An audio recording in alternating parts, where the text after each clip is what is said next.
On May 13th, I was terminated from my job, ending my 32-year career in professional services. I knew the end of that career was coming. In fact, I'd known it for a couple of years by then, but I had expected to be the one to leave when I was ready at the end of next year, 2026, and I certainly never thought I would be fired. I'd never been fired from anything. Turns out, God was ready for me to leave. Hello, everyone, and welcome to Let's Heal with Beth Jones. That's me, your host. My mission is to bring the power of healing to trauma and abuse survivors. That's why every guest on this show will bring you an amazing story of healing in action. So come on, everyone, let's heal. Hi, I'd like to invite you to get your free copy of Empowered Survivors, the Healing Quick Start Guide. The guide includes an assessment to help you determine whether you're ready to do the deep transformational inner work that will set your heart free from any fear-based emotions that you're carrying and lead you to love-based living.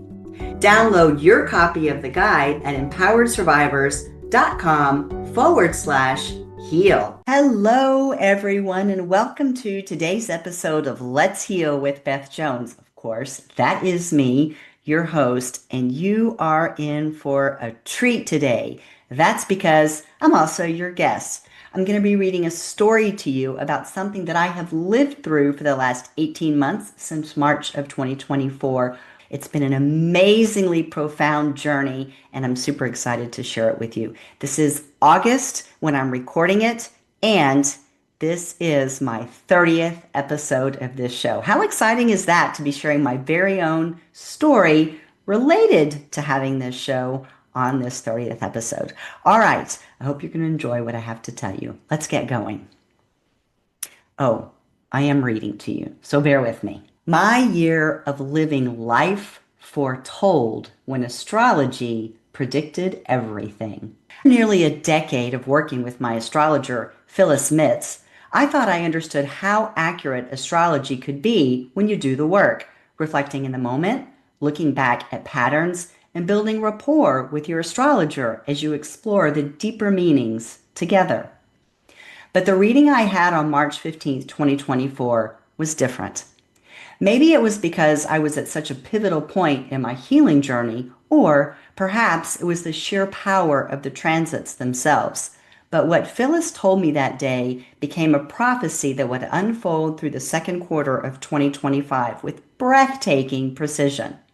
She predicted the family crisis that would test everything I learned about love and boundaries, when my career would dramatically shift, and even told me exactly when I'd meet my life partner. Here we are now, watching it all play out exactly as she foretold. Q2 2025 has come and gone, bookending a year of transformation that went beyond what even I could have imagined. Today, I'm ready to share the whole story, what she told me that day last March, and how every prediction materialized with stunning accuracy that it removed any doubt about the reality of divine timing. Why some people get astrology wrong. I know astrology brings up all kinds of reactions. Maybe you're someone who reads your horoscope in the Sunday paper hoping for something meaningful, only to find generic predictions that could apply to anyone. You laugh it off, maybe a little disappointed, and move on with your day. Here's why that doesn't work. Newspaper horoscopes are based on your sun sign alone. That's only 1/12 of your astrological picture. It's like trying to understand someone's entire personality from only knowing their eye color. Your real astrological blueprint also includes your moon sign, rising sign, and the positions of all the planets at the exact moment you were born. Even the stars play a role. These celestial bodies don't just sit there, they keep moving throughout your lifetime, creating an intricate dance of influences that shape your experiences. Think about it this way. If the moon can move entire oceans, why wouldn't planetary movements affect us too? Or maybe you're on the opposite end. You've been told astrology is somehow dark or evil, perhaps even idolatrous. But here's how I see it. If God created the heavens and all the celestial bodies, how can studying their patterns be anything but sacred? Astrology isn't fortune telling or idol worship, it's information, a cosmic language that helps us understand who we're meant to be and what our souls came here to learn. I believe my natal chart is the blueprint for my life, not a rigid destiny, but a map showing natural tendencies, my challenges, and my greatest potential. It helps me understand the timing of my experiences and the deeper purpose behind them. And honestly, I think it's one of the most beautiful ways God communicates with us. Why wouldn't the divine use the very cosmos that was created to guide us home to ourselves? Now, let's get to it. Part 1, the prophecy. What my astrologer told me that March day. As is typical in my sessions with Phyllis, she began by telling me how the current planetary alignment was impacting me. Mars was giving me courage, although it felt like agitation that day, which Phyllis immediately picked up on. Mars, the planet of energy and action in Aquarius, was stirring things up, she explained, especially for someone with my heavy Scorpio placements. But this wasn't just cosmic irritability, it was energy moving, preparing me and giving me the courage for something much bigger. Mars likes to piss us off, but it also moves the energy, she said. I was agitated that day because I woke up feeling that familiar, ever-present, and deep sense of abandonment. Abandonment is the one emotion that has been pervasive across the trauma and abuse that I have experienced. It's the emotion that has lingered the longest as I have healed. Despite all the work I had done by then, like a pesky little fruit fly, it just wouldn't go away, and I was annoyed. Someone who I was sort of dating wasn't engaging with me, which made me feel like I was leaning on my sense of abandonment. Interestingly, as Phyllis would foretell, he was out of the running for the intimate partner whom I was looking for within just a couple of days. I had just begun dating after the end of a 2-year tumultuous relationship that followed the end of my almost 30-year marriage. This guy was the first in my dating pool, which would teach me so much about myself and the man I was looking for over the months ahead. But as quickly as this one came into my life, he was gone. I would need all the courage I could get to navigate what lay ahead for me in the coming months. Saturn, the personal trainer of the zodiac, was working my love muscle. For the previous 2 years, Saturn had been working on my family relationships, and the results were visible. I'd rebuilt connections with my parents, sister, and her kids after over a decade of self-imposed estrangement. My sister and nieces were even living with me at the time, and my nephew and his son would move in just a few months later. Despite this profound turn of events that are directly the result of my healing journey, Saturn wasn't done with me yet. Phyllis told me that on April 1st, Saturn would move into my 5th house, the area of my natal chart governing love affairs, children, the inner child, and sex. Saturn says, "I'm going to teach you about love," Phyllis explained. For someone who'd spent a lifetime learning to protect rather than receive, this felt both terrifying and necessary. At the same time, Uranus was giving me life-changing freedom. Jupiter, the planet of expansion, was traveling through my 7th house of relationships alongside Uranus, the planet of freedom and awakening. Together, they were creating what Phyllis called a very powerful frequency that would peak in April. But here's the thing about Uranus, she said. It doesn't take you out to lunch and ask you how you want to be awakened. This planet shows up with shocking, weird energy that can feel destabilizing even when it's ultimately liberating. That guy who was pissing me off that day? Well, I had just met him before Valentine's Day. Our compatibility was unlike anything I'd experienced before, especially around spiritual beliefs, values, and the part of me that wants to quickly know depth in people, especially if I think you might be someone who's more than a temporary fixture in my life.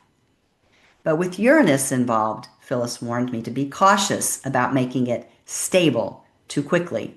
Sometimes we meet what she called the Awakener, someone who's completely different from anyone we've known before, but whose primary role is to shift something fundamental within us. She was so right about this, and that's why he was gone just a few days later. Mr. Escape, as I refer to him, was my original Awakener, but he was gone for the reasons that I call him Mr. Escape, which I'm going to tell you about later. This one was the first of at least three, as she would foretell, who were necessary teachers on my path to know love in a healthy, intimate relationship. During this part of our conversation, when Phyllis asked me to boil everything in my life down to one word, I didn't hesitate. Freedom! It had been my guiding principle for years, and she confirmed that this entire astrological period was about achieving it, with the caveat to constantly ask myself, what's the difference between freedom and running away? And that's where Pluto was working to transform my consciousness and literally wake me up.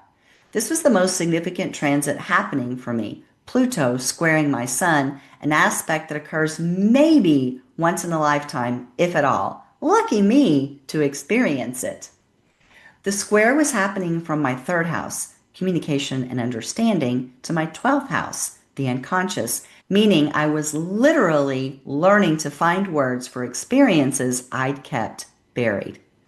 Pluto was transforming my identity, forcing me to bring conscious awareness to patterns that had been running in my subconscious for decades. Your work is about bringing up what's been hidden, Phyllis observed, especially if it's darker, unforgivable, or sneaky. This perfectly described both my healing journey, which at its core is about bringing light to dark and truth to secrets, and the book I was writing about surviving trauma and abuse and radical transformation through healing. Remember that I'm in a very powerful frequency thanks to Uranus? Well, just hours before my call with Phyllis, I'd finally had the therapy breakthrough I'd been avoiding for years. Working with my trauma therapist, Monica, on my tendency to dissociate during difficult conversations, I'd finally shared trauma from high school that I'd never fully processed or spoken about. The dissociation from that event had been my survival mechanism, my way of going unconscious when reality became too painful to bear.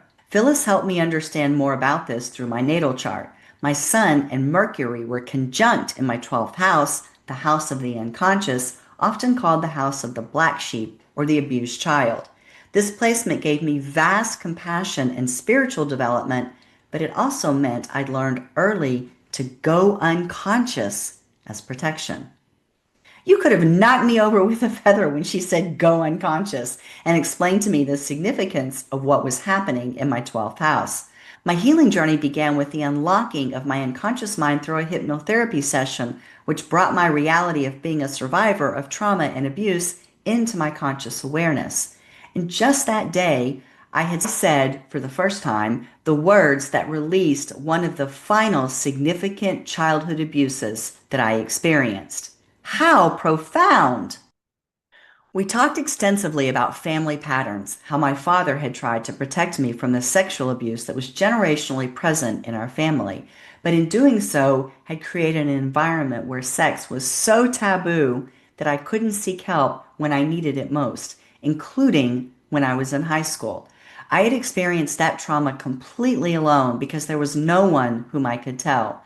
The family karma was complex. My father was a cycle breaker in one way, but his shame and silence had left me vulnerable in others. And then there was the generational aspect of the karma, where abuse and secrets go back for decades. You're letting go of your father's karma, Phyllis said. You're making different choices about things you knew but didn't want to know. I was waking up. I was already blown away by the revelations of that day and how my experiences in the moment were explained by the astrological forces at work in my life. But what transpired over the next year or so is genuinely astounding. I was entering that period with courage from Mars, a focus on love from the personal trainer Saturn, Uranus bringing me freedom and awakening, and Pluto transforming my conscious awareness. Part 2. The Prophecy Fulfilled. how it all played out exactly as predicted. Looking ahead, Phyllis saw April through June as a time of profound activation around what she called three unbelievable headline areas in my life: love and family, work and healing, and relationships. April would be the turning point where I'd have major realizations, she said, and in May and June, I'd be acting on them. The solar and new moon eclipses that spring would bring major culminations and new beginnings, and these areas would continue to be major themes over the next year. By the end of 2025 and into 2026, the foundation would be set for me to find the stable, nurturing relationship I'd been seeking since my divorce. I had no idea how precisely this would play out over the next few weeks and beyond.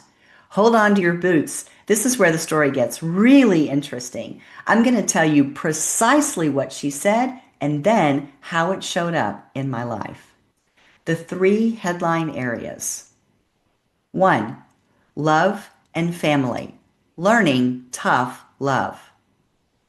On April 1st, 2024, Saturn moved into my fifth house, which governs love affairs, children, the inner child, and sex, as I mentioned earlier. Phyllis told me that it would be here for 2.5 years. Saturn is here to teach me about love. Phyllis told me that the full moon eclipse on March 25th would hit this area, bringing things to a head for 6 months. The eclipse asks, what's the difference between love, sex, and friendship? Then Mars would join Saturn in this house mid-April, adding energy and action to the love themes, making me more assertive. And with my Uranus, I was being asked, what's the difference between being free to be yourself and running away? No surprise that I think about our healing journeys under the acronym for the word HEAL, where the L is love, or learning how to give and receive love, learning how to show up in love in relationships. I was already 2 years into my exploration of love, which had brought me out of those past relationships, seen me reclaim my family and friends, whom I had exiled, and traverse a series of events where I discovered deep self-love. My time to move on to find genuine love in what has been the hardest of relationships for me, my life partner, was here. While I was just beginning to date, looking for the man with whom I would get love right, this part of the oracle was about my family. She told me there would be significant activity around the children in my life. Love versus friendship, in other words, tough love, and asserting my boundaries, freedom to be myself rather than running away, were about to be tested. The family crisis that had to happen. In the 6 months that followed, my nephew and his son moved into the house with me, my sister, and her daughters. 5 adults and 1 toddler living in a 3-bedroom house was tight, to say the least. No one had personal space. My sister and her 3 kids are all in varying stages of their own healing journeys, but at the time, they were all in deep suffering. And their suffering was coming out in all sorts of unhealthy and volatile ways. I had been trying for 6 months by then to help them heal individually and together, but there was so much anger and blame between them flaring with alcohol use, and I was growing weary. I know they all ended up under my roof with me, an advocate and mentor for healing by God's design. I often say that no therapist in their right mind would have told us that it was a good idea for all of them to live under the same roof, but that was clearly God's plan. Still, as those months went on, I was coming to the end of my ability to help them, and I knew it because I could feel the end coming. When I had to choose my boundaries over my sister. One night at the end of October, I kicked my sister out of the house. She was raging against me and her children in what had become regular, angry, and volatile outbursts. I was tired of dealing with her behavior and reached my limit that night. She had left on her own accord in earlier incidents, returning apologetically after a short period away. This time, however, there would be no return because I was done. She did leave. Her daughters moved out with her. Only my nephew and I remained in the house until he moved out earlier this year.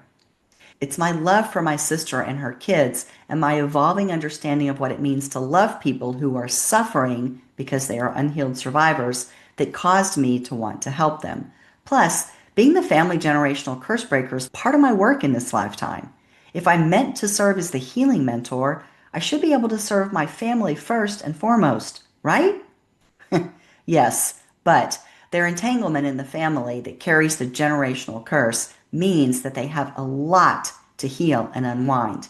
It will take time and work, but it's God's timing and God's work. I'm just the facilitator to help move them forward.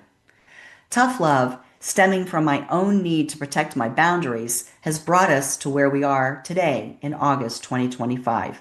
8 months after that fateful night in October, my sister is still not speaking to me. 2. Work and healing. My career, death, and rebirth. Phyllis told me that the new moon eclipse in April was in Aries, which was in my sixth house of work and healing. These look identical to an astrologer, Phyllis told me.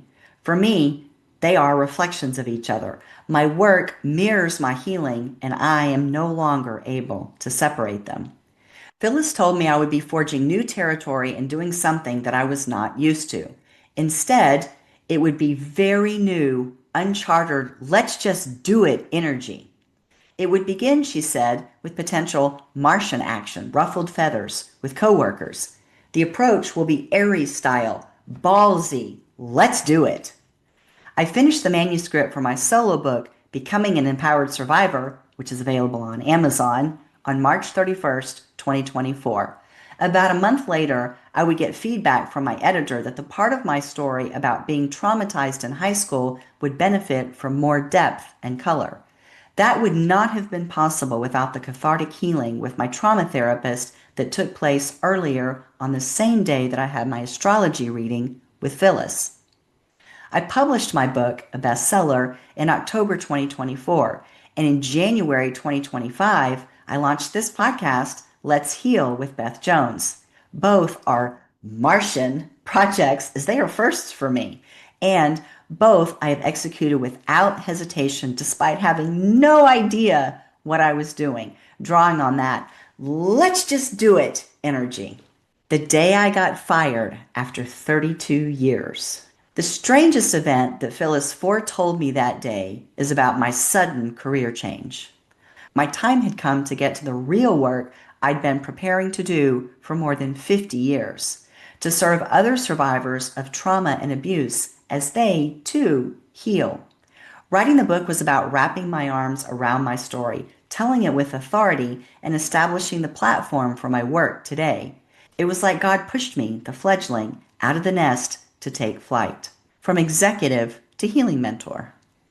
As I've been transforming from a senior executive, consultant, and forensic accountant into the healing mentor, I have two favorite phrases that I like to tell people when I talk about my career change. The first, I wake up every day and make it up. The second is, I've stepped into a sea of unknown, but I have no fear of what's in the water or where I am going. Both are so true and precisely what Phyllis told me I would be experiencing in my career transition. Pioneering new healing territory. She also told me that I would be pioneering new territory in my healing with the same uncharted energy applied to both work projects and healing modalities. In the years since then, I've experienced profound energetic healing on the soul plane in my relationship with my grandfather, the person who first sexually abused me as a child. He died 25 years before I began my healing journey, so there was no alternative but to work with our energies.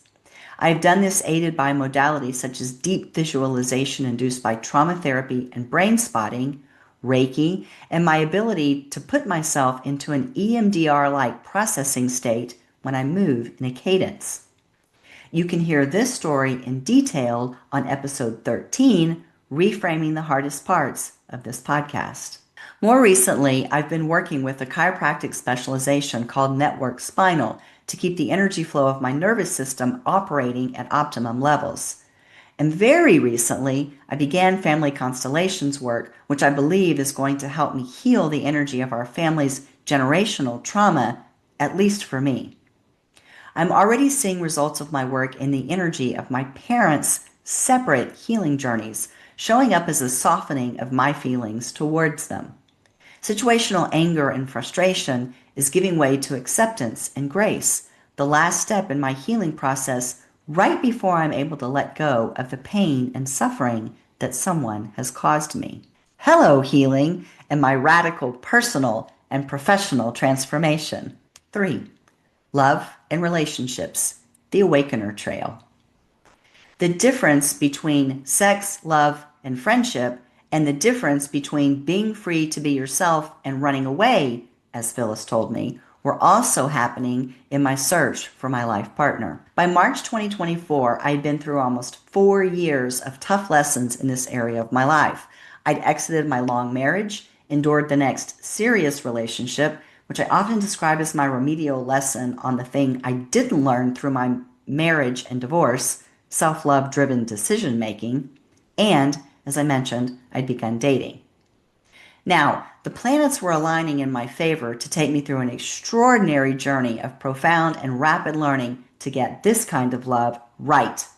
Looking back now, I know that I was led down a path that would transform my long list of no characteristics, which I'd had enough of to satisfy multiple lifetimes, into my list of affirmative yes characteristics. Remember that Jupiter, the planet of expansion, was working in tandem with Uranus, the planet of freedom. Well, while this is a once in 80-year aspect, as Phyllis explained to me, Uranus isn't a lock-it-down planet. Rather, this planetary alignment was present to teach me about intimacy, i.e. the difference between love, sex, and friendship, and the qualities and traits of the man who I was searching for. In other words, freedom to choose myself rather than finding myself in a place where I would eventually need to run away. Side note here, how incredible to be working with once in a lifetime and once in 80 years, also a lifetime, energies at the same time. Pluto was awakening my unconscious, helping me to heal the last significant sexual trauma that I had endured as a child, thus removing a barrier to the full truth about myself. And Jupiter-Uranus was teaching me about real intimacy and the freedom we experience once we find it. In this part of my astrology reading, Phyllis foretold 3 key themes. The first was about activating my heart chakra and third eye and what you believe about relationships, as she said.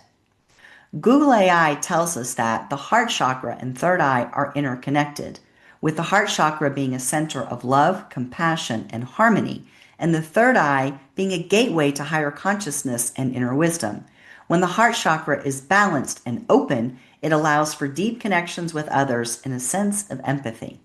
This connection can enhance intuition and perception, leading to a more profound understanding of oneself in the world. The second theme foretold by Phyllis was about those awakeners. At first, this would be someone completely different than anybody you've ever met, and could be amazing and unlike anything you've had, she told me. This is the part that made me so excited. But this is also where she told me that Uranus isn't a lock-it-down planet.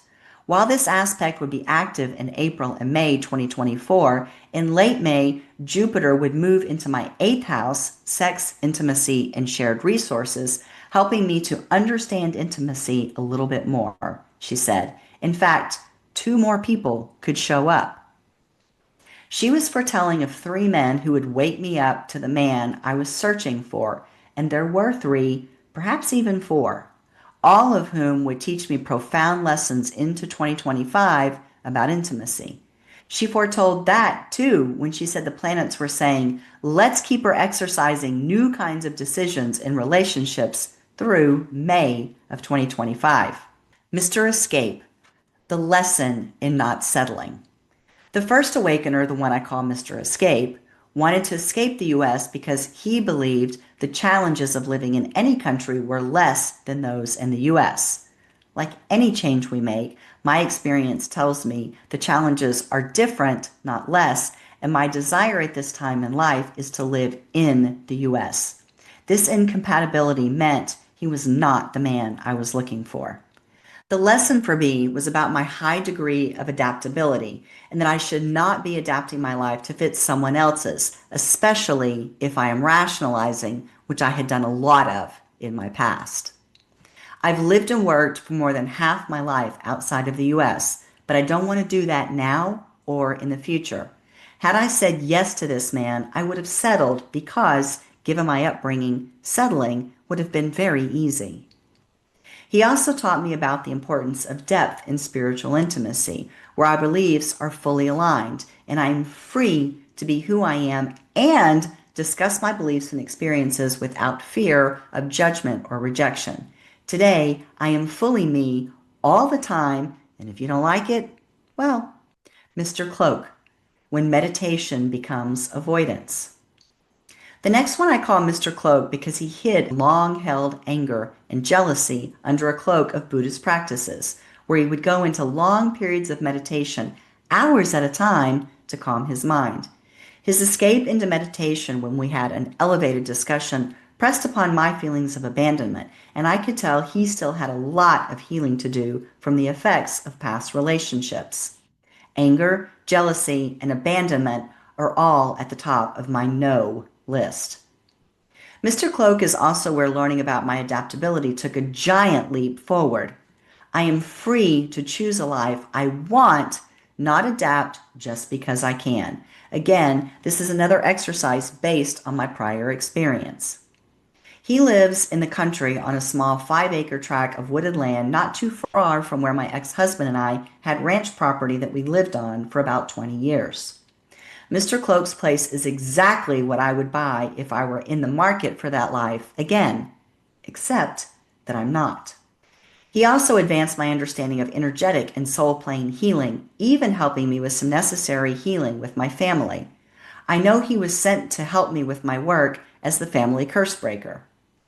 He also reminded me of and brought me back to the vast array of spiritual leaders and gurus whom I have followed in the past. Again, I was being taught about the importance of spiritual intimacy and the freedom to practice as I choose.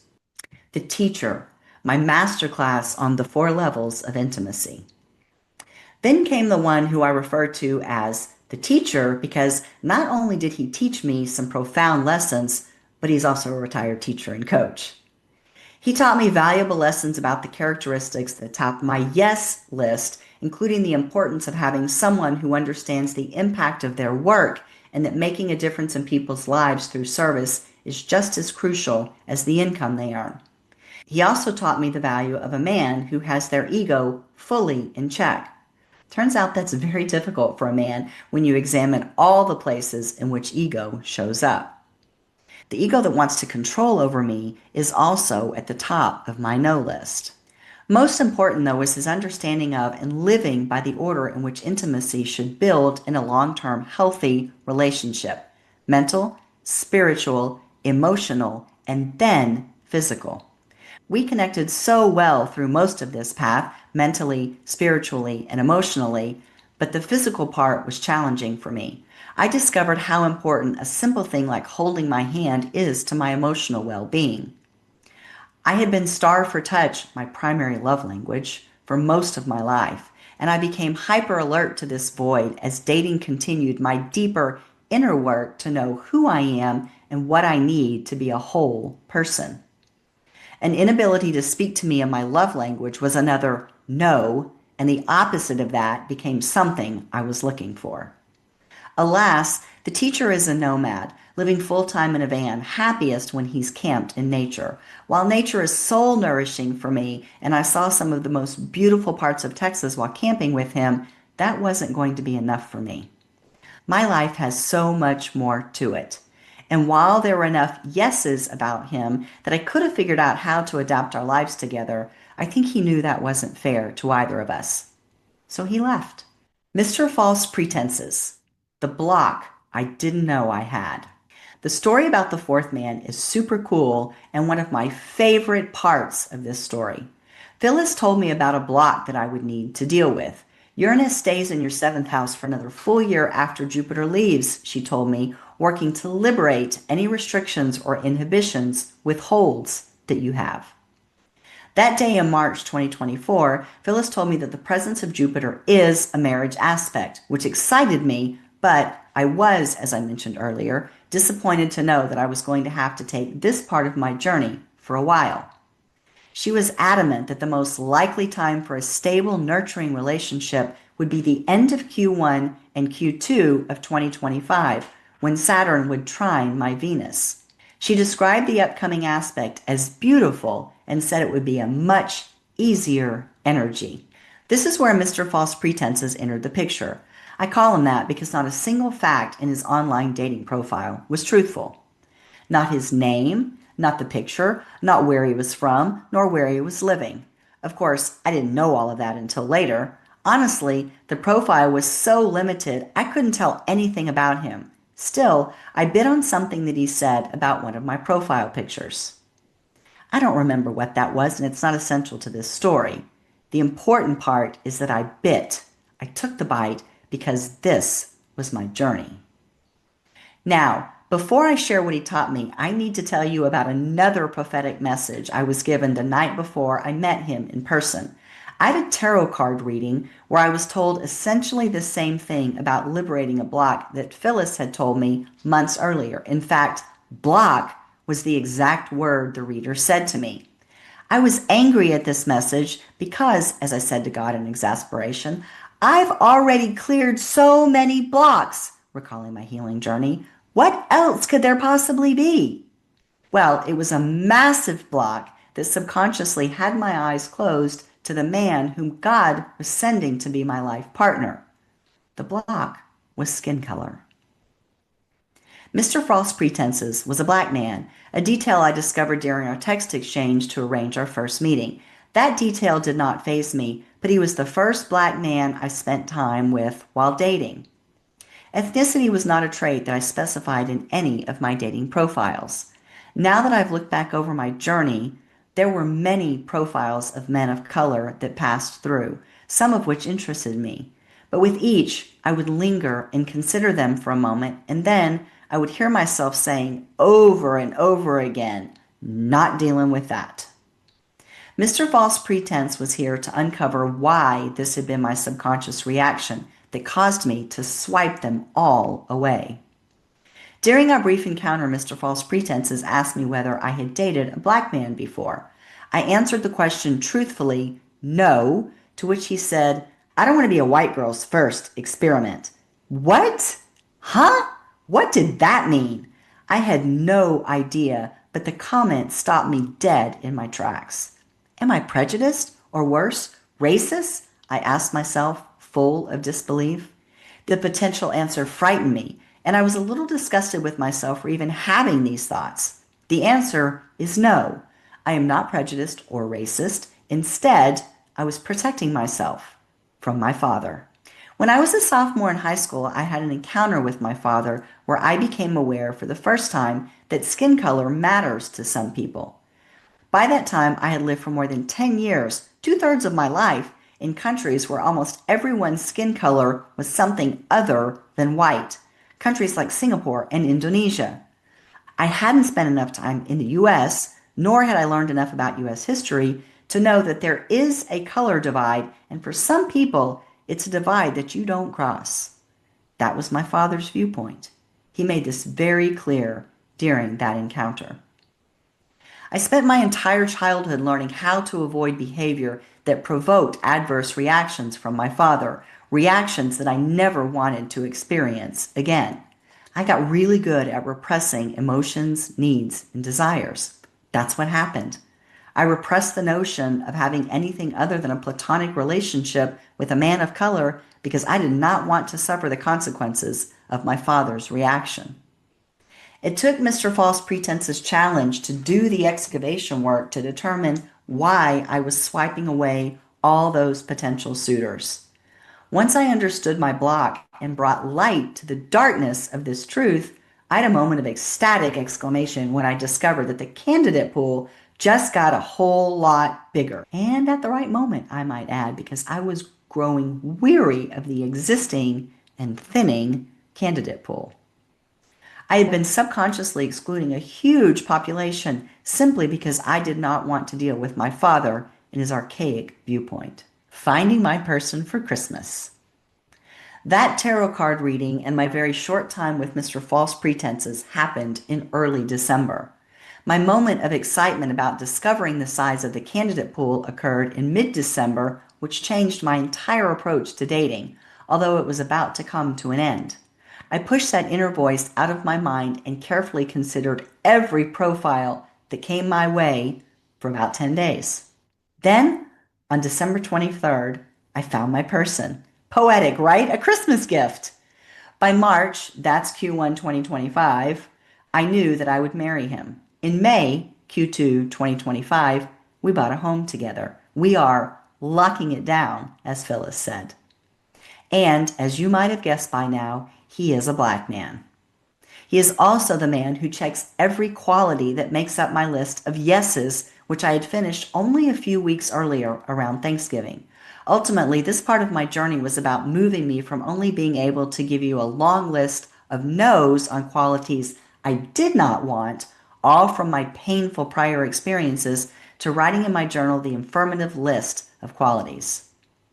Not too long after I penned that last quality, he appeared. This was my awakening to see my life partner. And life with him is so easy, just as Phyllis told me it would be. Part 3, the bigger picture. What the stars knew all along. Looking back now, I am in awe of the cosmic precision. Mars gave me the courage to speak truths I'd buried for decades, finally.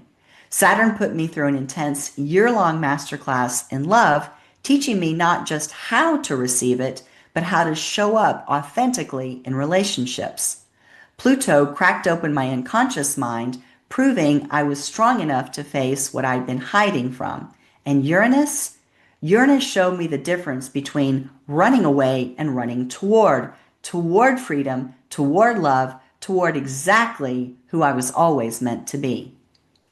What started as an agitated Friday morning call with my astrologer became a year-long prophecy that unfolded with breathtaking accuracy. Every prediction, every timeline, every awakener who appeared and disappeared exactly as foretold, it all served a divine purpose I couldn't have imagined when Phyllis first laid out what was coming. Sometimes the universe doesn't just transform you, it tells you exactly how it's going to happen. Then hold your hand through every beautiful and challenging moment. And if you are lucky, it sends you an astrologer who can help you see that everything breaking you open is actually setting you free. The work continues, the transformation deepens, and now I finally understand what the stars knew all along. I was always meant to find my way home to myself and to love. I hope you have enjoyed today's episode of Let's Heal with Beth Jones. If you did, please subscribe to my YouTube channel at Beth Jones Healing Mentor. And if you'd like to know more about me and my work to help other survivors to heal, please visit me on the web at empoweredsurvivors.com.